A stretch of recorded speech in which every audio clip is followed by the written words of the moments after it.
Stop for a moment and imagine this. What if one of the most unbelievable, spine-chilling stories in American history isn't the one we learn in school, but one that was buried, scattered in forgotten documents, faded letters, declassified files, and the trembling memories of the few who survived it?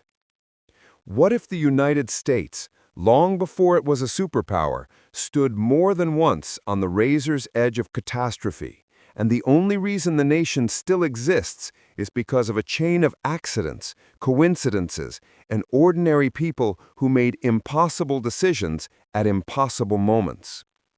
This is the story of America's hidden clockwork, how the nation nearly died again and again without the public ever truly knowing. The story begins not with a president or general, but with a cold January morning in 1801 in a dusty storage room beneath the partially built Capitol building. A clerk named Elijah Harrow, working by candlelight, discovered a box of sealed correspondence sent from frontier commanders, territorial legislators, and obscure local judges. These letters told stories of strange disappearances in Ohio, unexplained military movements in Spanish Louisiana, whispers of plots in New England, and a rumored conspiracy that powerful men in Europe believed could fracture the young republic before it reached maturity. Elijah didn't understand the importance of what he held, but history would. For buried inside those letters were the earliest seeds of something America would encounter repeatedly over the next 2 centuries, a recurring pattern of crisis, part negligence, part ambition, part pure accident that shaped the fate of the nation. Elijah's life changed the moment he found the letter dated December 29, 1800.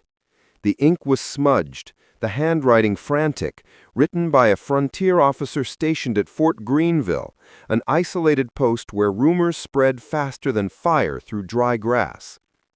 The officer claimed that scouts returning from the forests of the Northwest Territory had seen a metallic flash glide across the night sky, followed by a thunderous impact somewhere near the Great Black Swamp.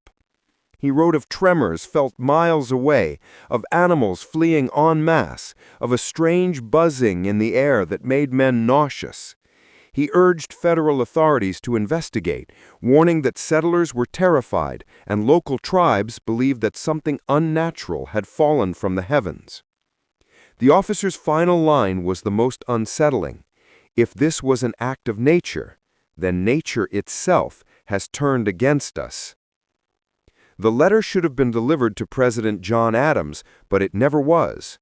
Elijah placed it, along with dozens of others, in an iron-bound trunk, assuming it was routine frontier paranoia. The trunk was sealed, misplaced during the Jefferson administration, and effectively forgotten. But the events described in those letters were real. In the early 1800s, Ohio settlers did report a night of inexplicable tremors. Decades later, local farmers discovered a crater filled with a type of iron alloy unknown to early American metallurgy.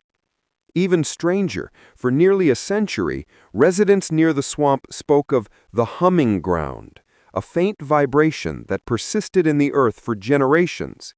Scientists eventually attributed it to underground gases or the settling of glacial soil. But that explanation never fully satisfied locals. Some said the vibration was not natural. It pulsed, like a heartbeat. Fast forward to 1814. The British were burning Washington, D.C., and a young American officer recovering from wounds at Fort McHenry found himself reading through old clerical inventories salvaged after the destruction of federal offices. Among them was a brief note referencing Elijah Harrow's lost trunk. He became obsessed with the idea that the trunk contained sensitive intelligence related to the early years of the Republic. He believed it could hold Samuel Norton had been working the Illinois Central Railway lines for nearly 20 years, long enough to know every sound steel rails could make, from the sharp ring of thermal expansion to the low metallic groan that came with shifting soil after a hard rain. But what he felt on that August morning in 1893 was something entirely different. It was subtle at first, a faint tremor rising through the iron track into the soles of his boots, a steady, rhythmic pulse. Not the rumbling of an approaching train, not the settling of earth. It felt alive, like the ground was breathing. Samuel crouched, pressing his ear to the rail, the sun beating down on his neck. The vibration came in waves, evenly spaced, almost like a code. Morse came to mind. He tapped the track lightly with a wrench. The vibration didn't change in response. It wasn't echoing him. It wasn't reacting. It was doing something on its own, something buried deep below that had nothing to do with the rail line above it. His coworker, a younger brakeman named Lloyd Barnes, called out from the engine cab, asking if the line was clear. Samuel hesitated before answering. He didn't believe in superstitions, but he had grown up listening to his grandfather's stories, strange, half-whispered tales about a humming ground in Ohio, stories passed down through generations since the early frontier days. His grandfather always spoke of a night when the land shook, when trees trembled like frightened animals, when the earth gave off a pulse that made men sick. A night, he said, when something fell from the sky and buried itself in the swamp. As a child, Samuel had dismissed them as old settler myths, born of isolation and fear. But now, feeling the pulse beneath him, he wondered. He waved Lloyd forward. The train moved slowly, cautiously, the wheels clacking over the rails as if the metal itself sensed something wrong. As they approached a narrow bridge spanning a dry ravine, the vibration intensified so sharply that Samuel felt it through his teeth. He signaled for Lloyd to stop. Both men climbed down and examined the track. To their horror, they watched as the iron rails began to tremble, not from the train, not from wind, but from the ground itself. The vibration had a pattern: 3 short pulses, 1 long, 2 short, repeating. Always repeating. Within minutes, the trembling stopped. The rails fell still, the pulse vanished. The prairie around them returned to its usual stillness. Lloyd nervously joked that maybe the cicadas were having a loud day. But Samuel didn't laugh. He marked the exact time in his pocket notebook. August 11th, 1893. Unnatural vibration beneath tracks. Rhythmic. Repeating. Duration, approx 4 minutes. He mailed the note to his brother, a school teacher with interest in geology, along with a brief description of the incident, just in case it happened again. What Samuel didn't know was that similar tremors were being felt hundreds of miles away. Farmers in Indiana reported tools falling off shelves. In Kentucky, a church congregation fled mid-sermon when the pews shuddered beneath them. A telegraph operator in Ohio noted a brief disruption that caused messages to scramble into nonsense symbols for nearly 5 minutes. He later described it as a pulse in the wire, like someone tapping from inside the earth. At the time, no one linked these events together. Newspapers dismissed the tremors as minor seismic flutters. But deep in the archives of the U.S. Geological Survey, a young researcher named Oliver Cabot took notice. Cabot was quiet, methodical, and widely disliked by older geologists who viewed him as an overeager upstart. But he had one trait they didn't. He was willing to read everything. Old letters, lost reports, forgotten survey maps, frontier journals, nothing was too obscure for him. And in early September 1893, while reviewing a bundle of misfiled Civil War records, Cabot stumbled across something astonishing: a reference to the long-missing Harrow trunk and its rediscovery by Union soldiers in 1863. He read through the descriptions of tremors, strange lights, the metallic crash in Ohio, the pulsing earth reported by settlers long before the United States even had proper geological instruments. He compared those accounts with Samuel Norton's letter. He found that the pulse patterns described by early settlers bore uncanny similarity to those felt along the Illinois tracks. 3 short pulses, 1 long, 2 short. A repeating sequence. It was the same. Cabot wrote to the War Department requesting access to the Harrow papers, but his request was denied. Undeterred, he traveled to Washington on his own expense and attempted to speak directly to officials. Again, he was dismissed. Government clerks and military officers insisted the documents were irrelevant frontier gossip. Cabot's disappearance might have gone unnoticed if not for one stubborn man, a Washington archivist named Henry Talcott. Talcott was a former Civil War quartermaster, a widower with failing eyesight, and one of the few government employees who took an interest in dusty, inconvenient papers others preferred forgotten. He had read fragments of the Harrow trunk years earlier, during Stanton's tenure, before those files were quietly locked away again. Talcott never forgot them. So when a telegram arrived in Washington informing the War Department that Oliver Cabot, geologist, presumed missing, Talcott felt a cold recognition he could not fully explain. In his experience, people didn't just vanish on their way to Washington unless someone wanted them gone. Talcott retrieved Cabot's name from a stack of denied archive requests.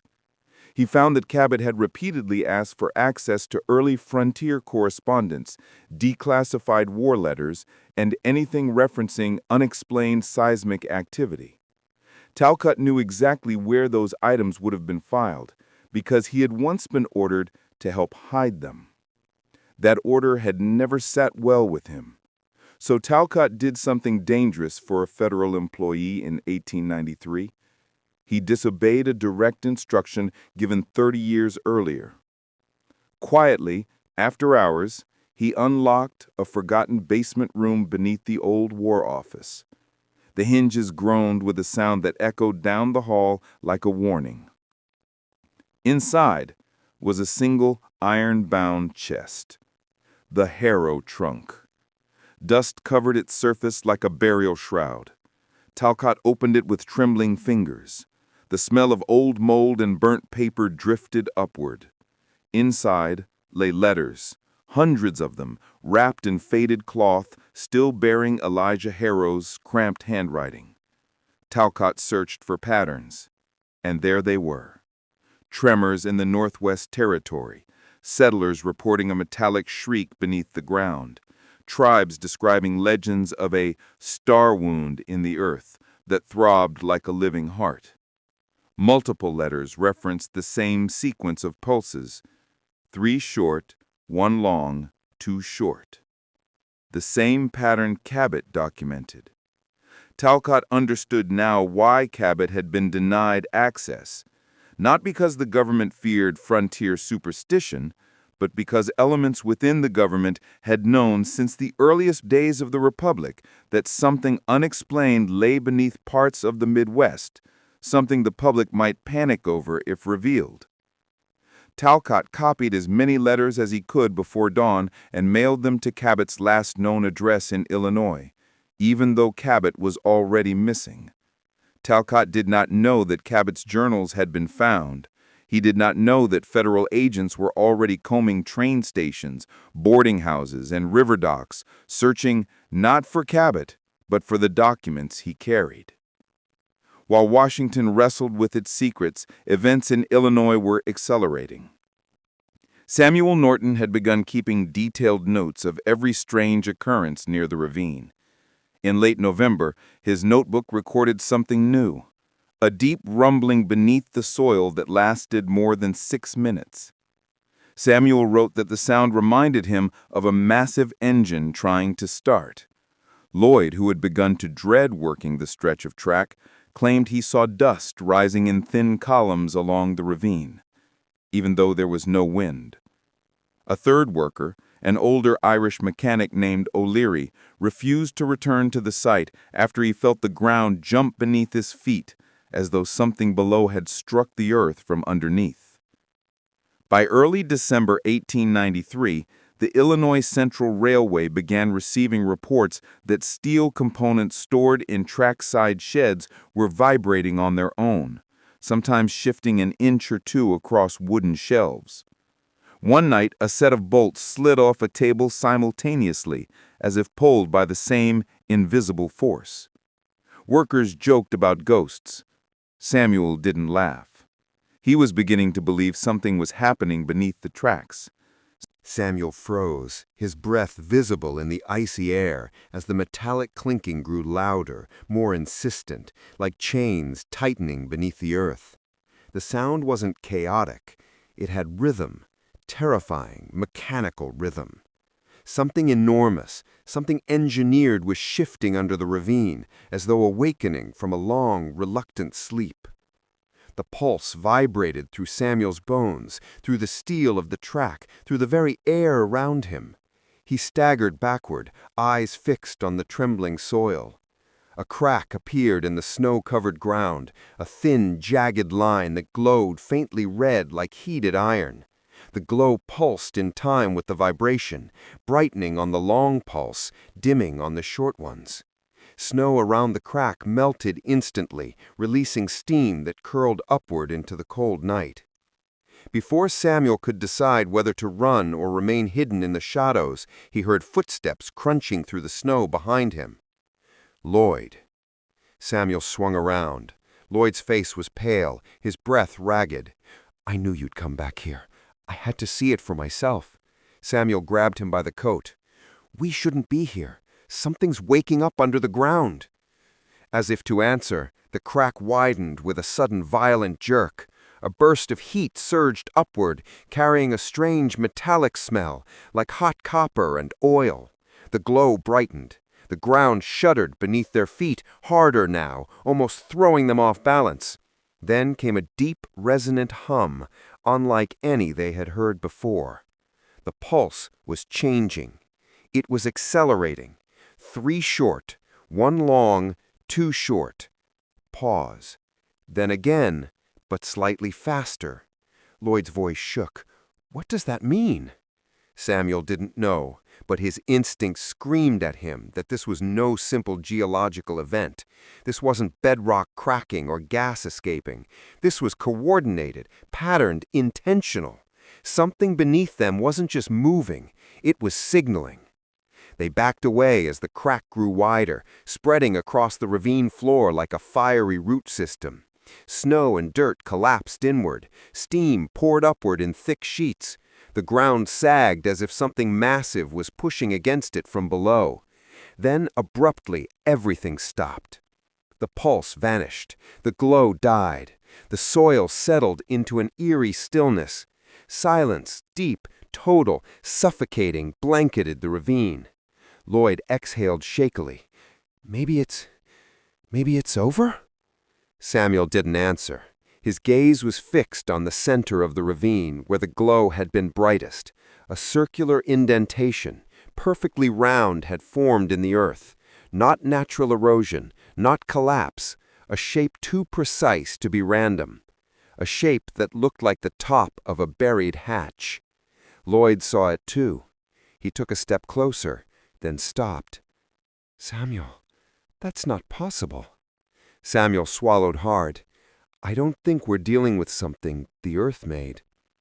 They left the ravine in frightened silence, agreeing to tell no one, not yet, not until they understood what they had seen. But secrets of that magnitude do not stay buried long. While Samuel and Lloyd tried to make sense of the impossible, Henry Talcott's train rolled through the midnight. And yet, as Samuel pushed open the door to the archive room, he couldn't shake the feeling that the ground beneath his feet was shifting in ways he couldn't fully understand, as if history itself was leaning forward to watch what he would do next, and the smell of old dust and varnished wood wrapped around him like a warning, while the dim light flickered above, giving the impression that the place had been waiting not for a researcher, not for a historian, but specifically for him. And when he stepped inside, he noticed something peculiar that made the hairs on his arms rise. The room was too quiet, the air too still, as if it had been sealed off from time, and not a single page, not a single drawer, not a single filing cabinet looked like it had been touched in decades, even though Davenport had insisted the archivists maintained it regularly. And that eerie contradiction pressed against Samuel's mind like cold fingers, but he ignored it and walked toward the long wooden table in the center of the room, where a stack of files, yellowed and brittle, lay waiting.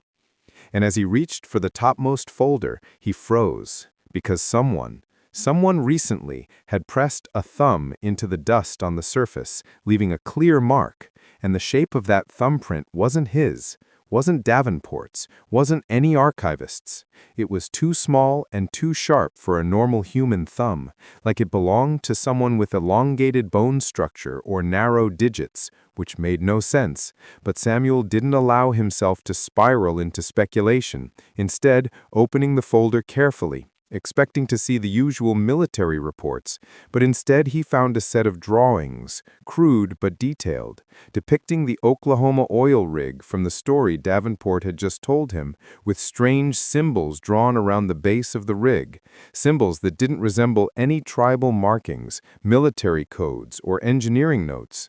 Symbols that looked almost like mathematical equations written by someone who didn't fully understand math, but instinctively grasped something deeper. And each line, each curve, each angle seemed to pulse with a strange energy that dug into Samuel's thoughts the longer he looked at them, making his head ache with a low, throbbing pressure. And he had to blink several times to clear his vision, but when he did, he noticed something that made his blood run cold. The symbols were not drawn with pencil or ink, but with something that had seeped into the paper, leaving faint reddish-brown stains, too dark and too textured to be ink. And Samuel's stomach twisted as he wondered if this part of the story had been more literal than metaphorical. He forced himself to keep reading, turning to the next page, where he found a brittle telegram pinned to the file with a rusted paperclip, the edges crumbling like old leaves. And the telegram had been addressed to a Naval Intelligence Office in New Orleans, dated 1920, and it read only, "Subject located. Extraction impossible. Local population compromised.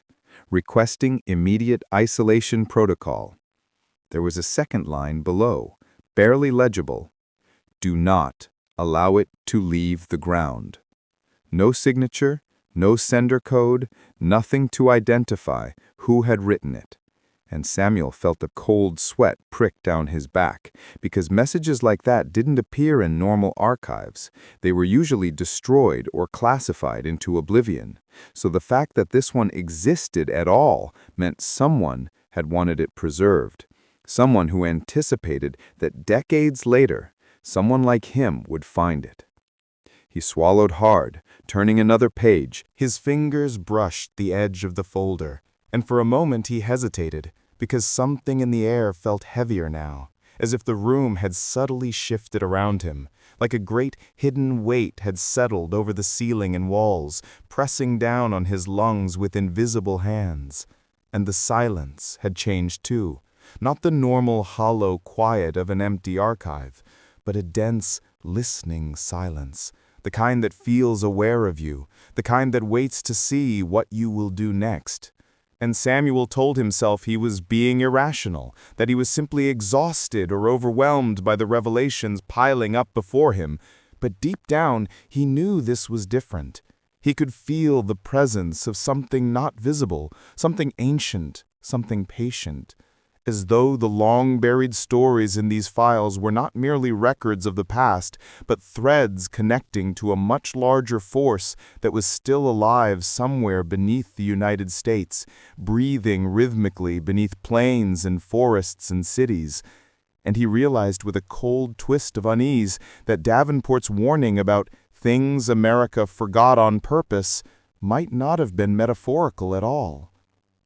He opened the next folder, the brittle cardstock whispering under his fingertips, and found a set of field sketches dated 1923, drawn by an engineering student named William Hauser, who had accompanied a geological assessment team to the Oklahoma site. And the sketches began innocently enough, measurements of soil strata, topographical outlines, but halfway through the stack, the drawings changed abruptly, almost violently, as if the artist's hand had begun shaking or his mind had snapped under some unseen pressure, because the lines became jagged and chaotic, and the shapes no longer resembled anything that belonged in a geological report. Instead, they spiraled into strange, looping forms that twisted into impossible geometry, shapes that seemed to expand outward the longer Samuel stared at them, as though they weren't drawings at all, but windows into some vast structure hidden beneath the earth. And in the margins of one sketch, the student had scrawled a desperate note. "It isn't rock, it's ribs." Samuel felt his heartbeat hammering against his ribs at the words, and the note continued with even more distress. "The ground hums when I get too close. We need to stop digging. Something is listening through the soil." He set the sketches down, breathing hard, but the next pages were even worse. Medical reports documenting Hauser's mental collapse only 6 days after returning to Kansas, describing how he ranted about tunnels of bone and caverns shaped like lungs, how he claimed to hear breathing that shakes the glass, and how he tried to warn his professors that there is more under the ground than men or oil, before he was institutionalized in Topeka, where he spent the rest of his life drawing the same looping geometric symbols over and over again until his fingers bled. Samuel rubbed his forehead, trying to steady the dizziness creeping into his vision, because he wasn't just reading these accounts, he was feeling them, as though something in the room resonated faintly with the patterns etched on those pages. And for a moment he imagined he could hear a low vibration, so faint that he couldn't tell if it came from the building or the files or his own heartbeat. And he shook his head sharply, refusing to let paranoia take root, reminding himself that he was here to uncover truth, not to... The lights flickered again, longer this time, as if the electricity itself hesitated to remain in the room, and for a heartbeat the entire archive was plunged into darkness so complete that Samuel felt as though he had fallen into a void, suspended in a place without walls, without air, without sound. And when the lamps buzzed back to life a moment later, his breath escaped in a shaky rush. But something in the room was different now, subtly but unmistakably different, as if the brief darkness had rearranged the air, shifting the room's quiet into a deeper, heavier stillness, one that carried the faint pressure of being watched from somewhere just beyond the edges of light. He forced his focus back to the newly opened folder before him, determined not to let fear pull him away from the truth he had come so far to uncover. And the first document inside was a field communication transcript dated 1932, detailing a government inspection team that had visited the Oklahoma site after reports of tremors and inexplicable disturbances in the surrounding area. And the transcript described their arrival to find the land subtly different from the maps, sloping in the wrong direction, soil patterns inconsistent, magnetic readings erratic, and the lead inspector had noted that the earth felt hollow in unpredictable patches, as though pockets beneath the surface were shifting, expanding, contracting, breathing. Samuel blinked, his pulse quickening again at that word, breathing, because it repeated like a refrain throughout every account he had read so far, and he wondered what impossible thing could leave so many people convinced that the ground itself behaved like a living organism. But the deeper he read, the less metaphorical it seemed, because the transcript went on to describe how one of the inspectors, a man named Leonard Bryce, reported hearing a low rhythmic sound while kneeling to examine a fault line. A slow, steady pulse he described as too regular to be geological, too deep to be mechanical. And he insisted it felt like something massive slumbered beneath the layers of shale, something that might stir if they made the wrong move. The transcript abruptly ended with a line scrawled in handwriting different from the rest. Team reassigned, site sealed, no further activity authorized. Samuel leaned back in his chair, rubbing his face with trembling hands, trying to push away the growing sense that these documents weren't simply recounting strange events, but warning him personally, almost directly, as if history had been written with him in mind. and he wanted to tell himself that was impossible, that this was just the paranoia of too many hours spent reading unsettling reports. But then he noticed the folder had another envelope tucked against the back, sealed in wax, bearing the insignia of the U.S. Army Corps of Engineers dating back nearly a century. And the wax had cracked slightly, as though someone had opened and resealed it long ago. He peeled it open with careful fingers, and inside he found a photographic strip, several negatives still preserved, though slightly warped with age. And he held them up to the light, squinting, and felt the breath lodge in his throat, because the images were wrong. Not just eerie or unclear, but fundamentally wrong, like fragments of a nightmare captured on film. The first negative showed the inspection team standing near the crater, except that their shadows were bent in strange angles, extending away from multiple different light sources, even though the sun was high and bright. The second showed the crater itself, not dark soil and shattered earth, but an outline of something beneath, a shape with curved ridges and smooth surfaces, unlike any natural. Samuel froze where he stood, his fingertips hovering over the drawer handle, because the sound that came from inside wasn't vague or ambiguous anymore. It was unmistakably the muted thud of something with weight shifting, something dense, something that shouldn't be inside a filing cabinet at all.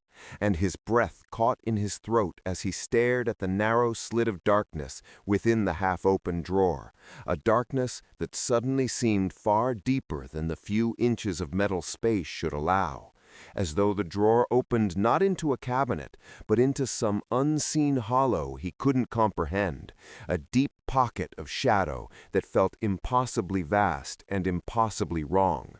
And every instinct inside him screamed to step back, to leave the drawer alone, to turn around and walk out of the archive forever. But curiosity held him there like an anchor. Curiosity and the heavy sense that this was not random, that the drawer had been opened for him. He swallowed hard, unable to tear his eyes away from the black gap, and after a long, dreadful moment, he forced his trembling hand forward, gripping the cold metal handle with the tips of his fingers, and he pulled. The drawer slid open smoothly, too smoothly, gliding outward with a silent grace that didn't match its rusted frame, and the motion was so fluid, so unnatural, that Samuel's breath hitched as it fully extended, revealing the contents inside. And for a heartbeat, he didn't understand what he was looking at. The drawer was empty. Completely empty. No files, no papers, no folders, nothing.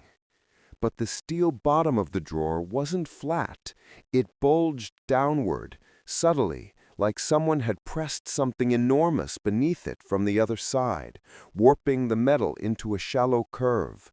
And Samuel leaned closer, heart pounding, trying to make sense of the deformation, when he realized with a jolt that the bulge wasn't merely dented, it pulsed. Once. A slow, deliberate downward stretch of metal, as though something beneath the thin steel had exhaled.